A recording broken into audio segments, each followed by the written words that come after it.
Assalamualaikum warahmatullahi wabarakatuh. Kawan-kawan, bertemu lagi bersama saya Teguh Gumilang.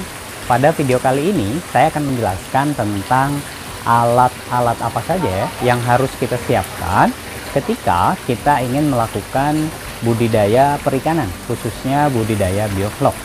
Nah, alat-alat ini kita perlukan agar apa? Agar budidaya yang kita lakukan berjalan optimal dan menghasilkan hasil budidaya yang potensial dan besar.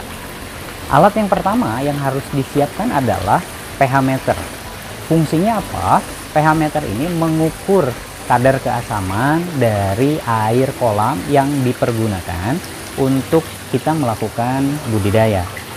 Sangat penting kita mengetahui nilai pH, karena apabila terlalu tinggi atau terlalu rendah, ini akan bermasalah pada kesehatan ikan yang pada akhirnya akan menimbulkan potensi-potensi kehilangan atau kegagalan pada budidaya.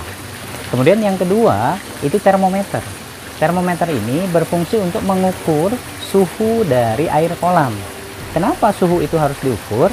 Karena ketika suhunya terlalu tinggi atau terlalu rendah, ini juga akan beresiko kepada tingkat kematian atau tingkat hidup dari ikan yang kita budidayakan. Maka kita wajib mengetahui nilai suhu dari kolam budidaya kita.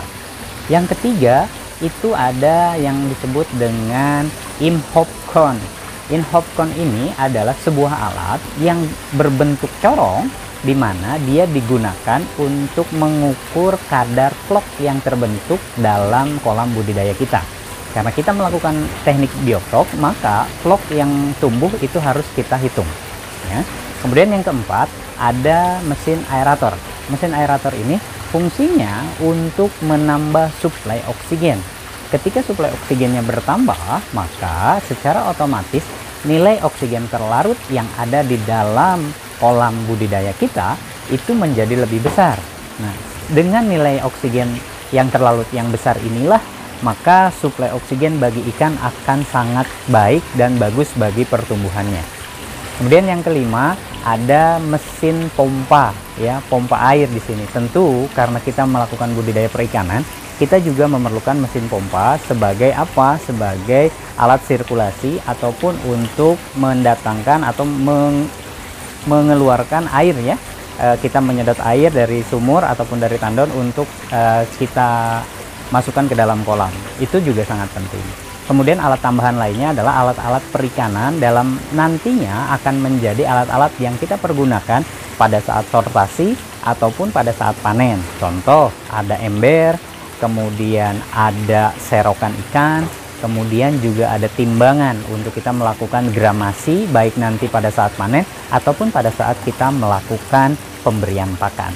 Nah, kawan-kawan, itulah beberapa alat yang harus kita siapkan sebelum kita melakukan budidaya perikanan, khususnya teknik bioflok. Mudah-mudahan penjelasan kali ini bisa menambah ilmu bagi kawan-kawan, dan selalu nantikan video-video tips dan trik lainnya. Terima kasih. Assalamualaikum warahmatullahi wabarakatuh.